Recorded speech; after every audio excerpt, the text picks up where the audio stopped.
Hello and welcome to United Now, the Manchester United fan channel where I talk about all things Manchester United related.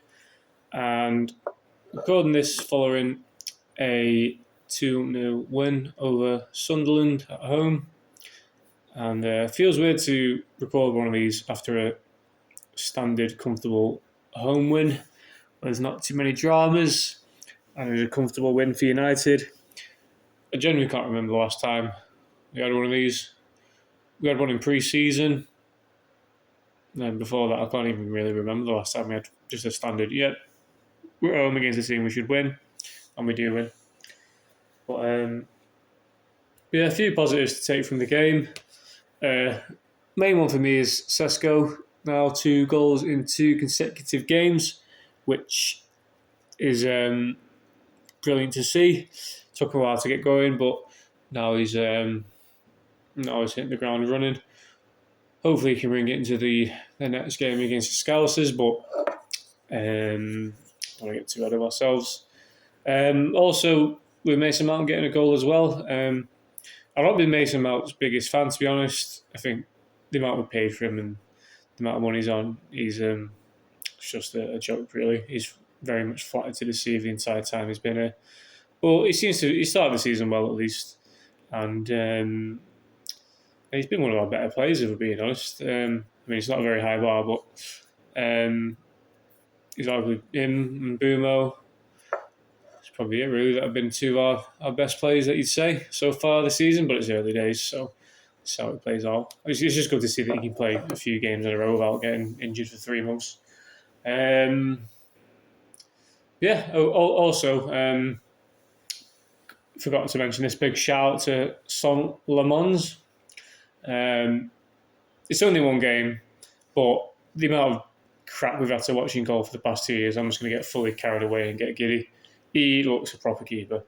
The way he carries himself, he just looks like a keeper. Like confident, but not too confident with it. Like for me, Onana, he was just putting on a front. He was just. It's hard to explain with Onana, but I think in his head he was like, if I just act as though I'm a good keeper, I will be a good keeper, and it just wasn't the case. The guy had the confidence of like the best keeper in the world when he was utterly crap, and he just embarrassed himself most of the time. And then you got your man Bayindir as well, who again he just looked like rabbit in the headlights comes to mind when I think about Bayindir. I've been going from a relatively unknown keeper in Turkey to number 1 for the biggest club in the world. I think his arse fell out basically. But yeah, Lemons, he looks as though he's got the right balance between confidence that you need to have as a keeper and also actual ability that the other 2 that we have that just don't have. I'm saying that now, watching him play against Liverpool and chuck one in his own net. But for the time being, at least, I'm just getting giddy, getting happy for the guy. Hopefully, he's only 23 as well, so hopefully this can be the start of something good. Because he could potentially be the keeper for the next 10, 15 years, really, potentially. But let's not get ahead of ourselves. He's played 1 game, for Christ's sake.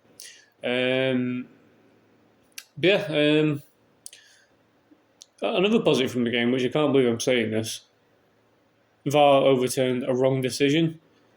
Like they gave a decision, VAR, and then it was also overturned, which is very rare for for football in general. Like I thought the referee was just going to do what they normally do, just agree with their mates, because the PGMOL is just one big club at the end of the day. So if one of his mates tells him he needs to give a penalty, he's just going to give it 9 times out of 10. So.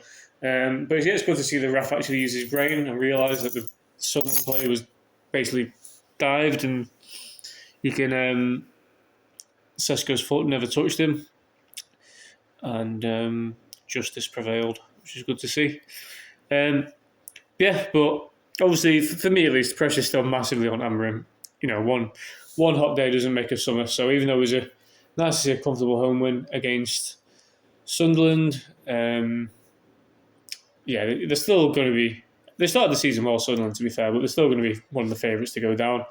And yeah, pressure's massively still on. If you go to the Scousers next on the weekend and get absolutely battered, it's not going to be good for him. So we're still not won 2 games in the league in a row, which is shocking. So hopefully we can get that first one against the Scousers, but I'm not going to hold my breath. Even though Liverpool aren't in very good form either. Watched the game against Chelsea and was happy to see Chelsea get a last-minute winner, which was nice to see. But still, Liverpool are going to be massive, massive favourites for this game.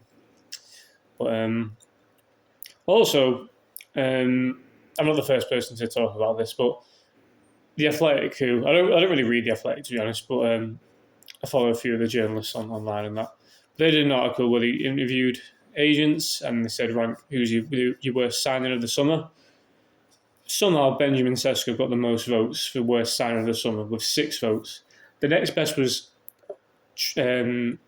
Trafford, City's keeper, who was signed, played like 3 games, had an absolute shocker in one of them, and then was replaced straight away by Donnarumma. And also, I don't get how Florian Wirtz isn't. It's Trafford or Florian Wirtz so far for the worst signing.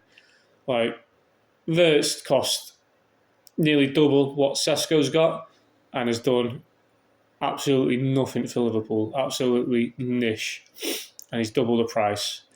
Sesko at least, 70 million, so it's a decent chunk of money, but 2 goals in the past 2 games.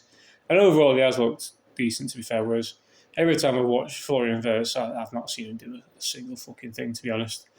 The only thing that I've seen him, I don't watch every single Liverpool game, to be fair, but against Chelsea the weekend, he came on at half-time, wasn't starting.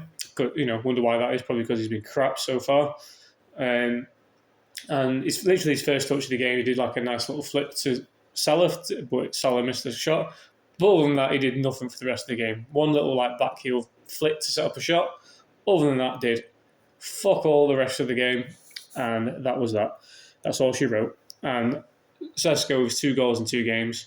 In admittedly a much worse team, but somehow he's the worst signing this summer. Make it make sense, people. But I think that's just comes with the territory of being a United player. You're the big summer signings, so people are just going to hate on you no matter what. So hopefully Sesko's got a thick skin because, I think when you're the main number 9 for Man United, you're just going to be up for so much criticism, even when it's unjustified. But it just goes to show how much, no matter what people say, United are still, people just love to hate on us no matter what.